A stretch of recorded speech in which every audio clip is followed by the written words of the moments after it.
Irmãos e irmãs, paz e bem. Hoje, dia 25 de abril, temos a alegria de iniciar nova etapa em nossas reflexões. Começamos hoje o nosso estudo sobre o livro de Ruth.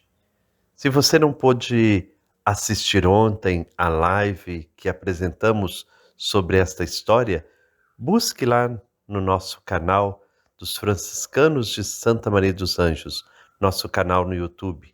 Assista, que vai ajudar muito a contextualizar o livro que nós vamos refletir ao longo destas 3 próximas semanas. Vamos iniciar então, em nome do Pai, do Filho e do Espírito Santo. Amém. Rezemos a oração.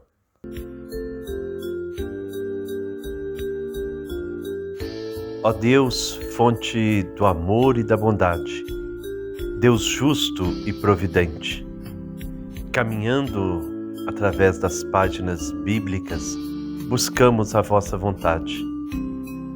Seguindo os passos de Ruth e Noemi, queremos na fé, na convicção de vossa presença, alimentar a esperança de um tempo melhor. Que o estudo deste livro bíblico nos conduza à convicção de que, se hoje está difícil, se a situação está complicada, não podemos perder a esperança, pois vós, ó Deus de amor, caminhais conosco. Na vossa ressurreição, experimentamos a plenitude de vossa misericórdia. Concedei-nos, ó Deus de bondade, por este estudo, fortalecer a nossa fé e a nossa decisão em segui-lo. Amém.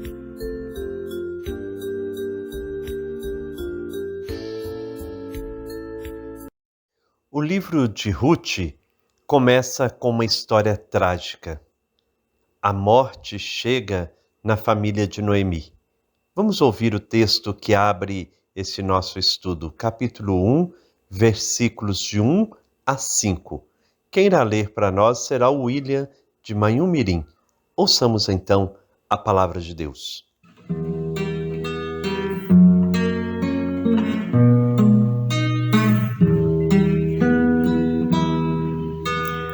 Nada te perturbe, nada te espante, tudo passa, só Deus não muda. Paciência tudo alcança, nada te falta com Deus no coração, só Deus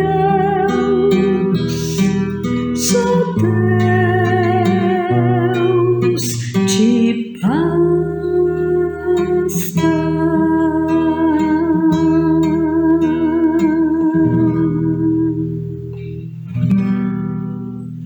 Certa vez, no tempo em que os juízes governavam, houve uma fome na terra. Então, um homem de Belém de Judá emigrou para os campos de Moabe, junto com a mulher e os 2 filhos. O homem se chamava Elimeleque, e sua mulher Noemi, e seus 2 filhos Mahlon e Quelion. Eram efratitas de Belém de Judá. Chegaram aos campos de Moabe e aí ficaram morando. Eis que morreu Elimeleque, marido de Noemi, e ela ficou sozinha com os 2 filhos. Estes se casaram com mulheres moabitas. Uma se chamava Orfa e outra Ruth. E aí ficaram morando por uns 10 anos. Mas Mahlon e Quelion também morreram, e Noemi ficou sozinha, sem os 2 filhos e sem o marido. Os 5 primeiros versículos do livro de Ruth descrevem a triste história de uma família composta por um homem, uma mulher e 2 filhos, que são forçados a emigrar de sua terra por causa da fome e ir em busca dos campos de Moabe. A fome era um problema constante naqueles tempos, como aliás no nosso. A Bíblia nos revela vários casos. Abraão, Isaque e Jacó tiveram de buscar víveres fora das regiões em que moravam.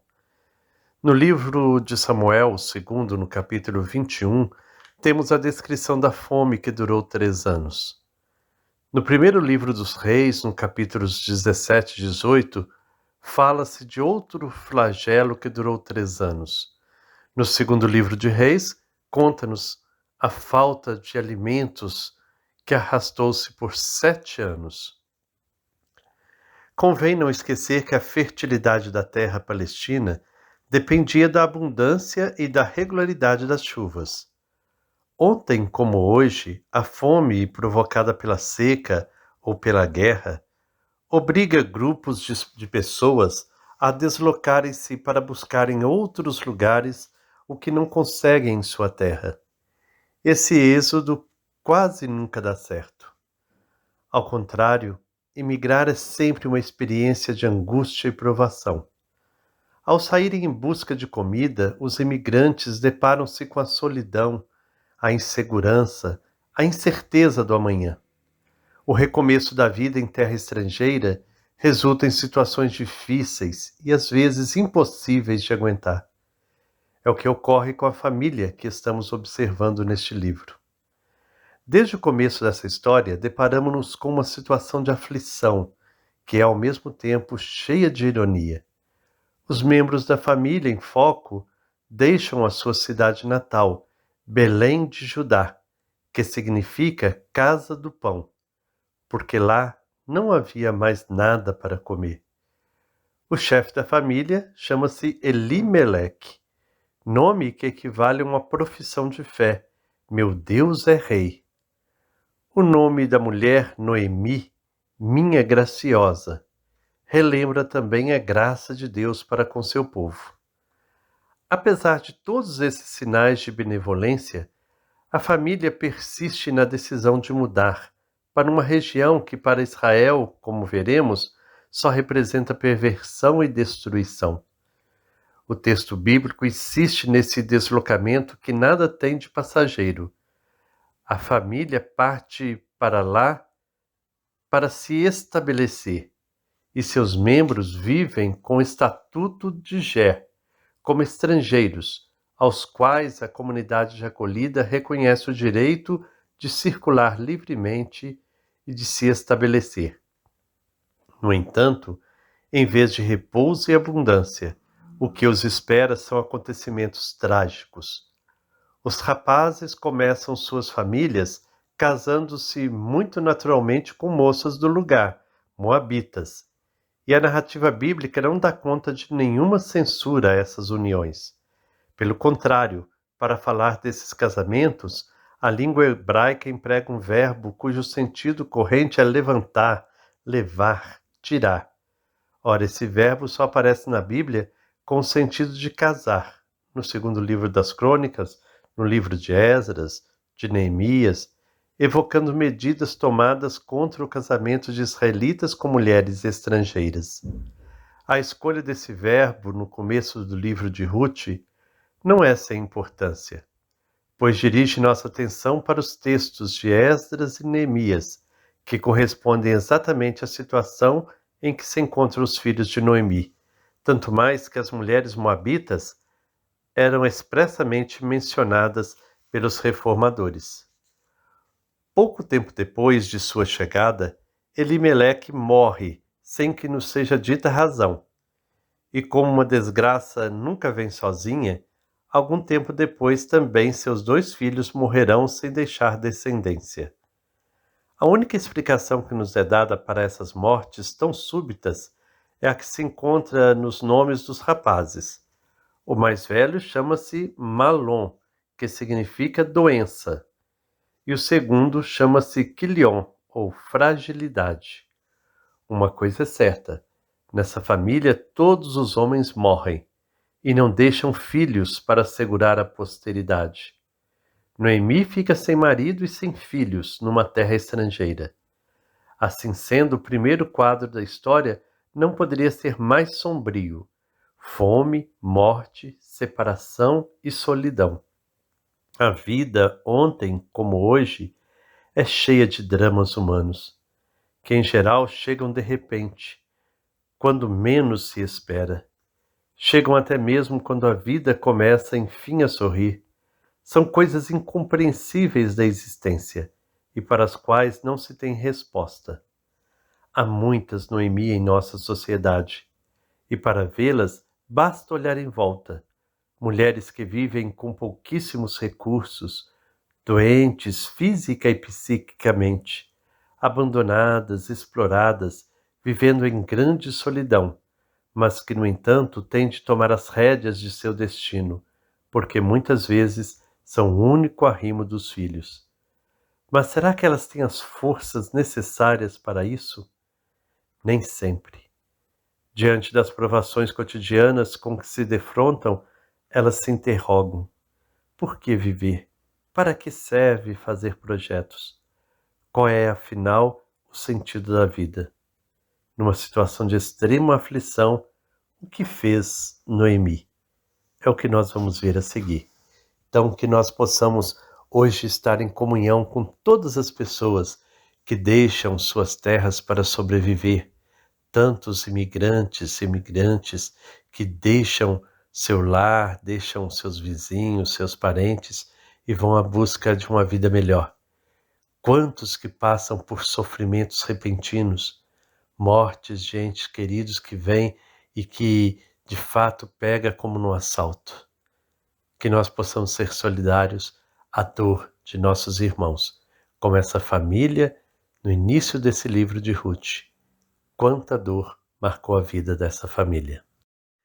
Após ouvirmos o início dessa história de duas grandes mulheres, Ruth e Noemi, nós vamos dar continuidade às partilhas de grandes educadores, ouvindo uma mulher que lá de Teófilo Otoni vem falar para nós de outra mulher. Vamos ouvir então com atenção o depoimento de hoje.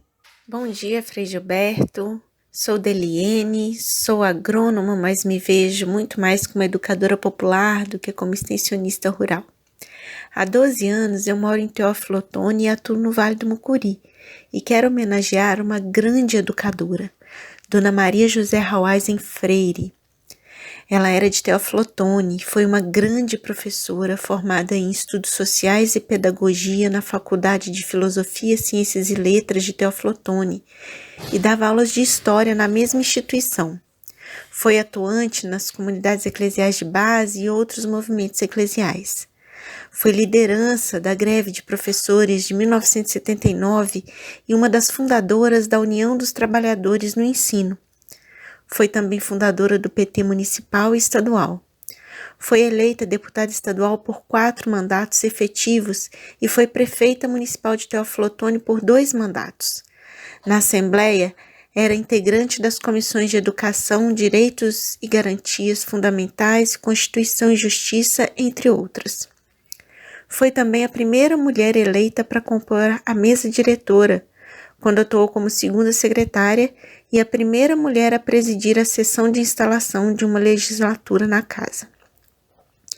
Uma amiga me contou que pegou um táxi na Praça da Assembleia uma vez e, ao dizer que estava indo para Teófilo Otoni, o taxista se lembrou. Teófilo Otoni, terra da Dona Maria José Hauaisen. Disse que se lembrava dela porque sempre pegava táxi por ali. E, diferente de outros deputados que sempre se achavam superiores, ela tratava a todos com atenção, com carinho, com respeito. O sonho dela era que em Teófilo Otoni houvesse uma universidade pública e gratuita, para que os alunos sem recursos financeiros não fossem obrigados a abandonar os estudos para trabalhar. E depois de muita luta, ela conseguiu trazer o campus da UFVJM para Teófilo Otoni. Ela mesma dizia: o maior legado que deixo para minha terra é a universidade pública. Dona Maria José nos deixou em 2018 aos 87 anos de idade. E além da universidade pública, ela deixou uma herança de fé e cidadania para todo o Vale do Mucuri e para todo o estado de Minas Gerais. Bom dia, Eliane, bom dia, Frei Gilberto, bom dia, comunidade de fé, você que reza com a gente nessa manhã de hoje, paz e bem. Que bom, né, gente? Nós estamos iniciando essa semana e uma nova tarefa, uma nova etapa para a gente nas nossas reflexões é valorizar a Ruth como uma grande educadora. E ouvindo aqui o depoimento, também de uma grande lutadora que é a Maria José, que eu tive o prazer de conhecer, de encontrar com ela algumas vezes, e algumas lutas, né, Deliene, que Maria José conseguiu para o nosso povo em Minas Gerais, que veio beneficiar tanta gente que poucas pessoas sabem, né? Quando ela foi eleita pela primeira vez para ser deputada, uma das primeiras mulheres a ocupar aquela cadeira na Assembleia Legislativa de Minas Gerais, a Assembleia dos Deputados não tinham banheiro feminino. Então foi uma das lutas delas, né? Foi conseguir, né, implementar os banheiros, né, para que as mulheres ali no parlamento pudessem usar. Me recordo também de bons momentos da gente na luta nas romarias aí no Vale do Mucuri, e ela contando a história, como começou a luta pela terra, pela reforma agrária, sendo então a região do Mucuri o berço do nascimento, né, da luta pela terra em Minas Gerais, no caso o MST. Bom, essa história de vida, né, Eliane, nos fez lembrar o grande poeta Adhemar Bogo. Um pouco menos, um pouco mais. Vive aqueles que não lutam, mas os que lutam não são medidos pelo tempo, nem mais, nem menos, são eternos. Ganham as gerações que os tomam como exemplo. Exemplos são inventos, são construções de crenças, são invenções intensas de brigas e utopias. São demonstrações de rebeldia que ninguém impede o surgimento. São contradições e movimentos que levam cada qual a ser sujeito no destino coletivo, onde cada um faz parte como uma obra de arte que fica para ser admirada e continuada. Quem luta sempre fica quando se modifica. O corpo físico torna-se uma lembrança, o nome uma mensagem de esperança e a convivência uma bela saudade. Como a semente caída, continuam tendo vida os que fazem a liberdade. Abriu-se para nós, nessa fresta de tempo, a possibilidade de dizer que fome, miséria e tirania não são heranças. Heranças são as obras, são os feitos, são os sonhos, desenhados pelos pés dos velhos caminhantes, que plantaram na história sementes de esperança e nos legaram uma tarefa de fazer, através da luta, o caminho de vencer. Quero entoar um canto novo de alegria ao raiar daquele dia de chegada em nosso chão.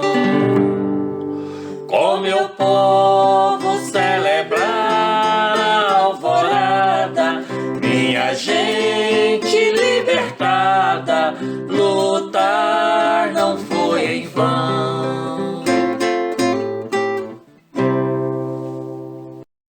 Chegamos ao final da reflexão deste primeiro dia com Ruth. Peçamos ao Senhor que nos abençoe todas as famílias que passam por perdas, por sofrimentos, como a família do texto bíblico que ouvimos hoje. Que o Senhor dê a todos a força, a certeza de sua presença e que Ele nos abençoe em nome do Pai, do Filho e do Espírito Santo. Amém. Paz e bem.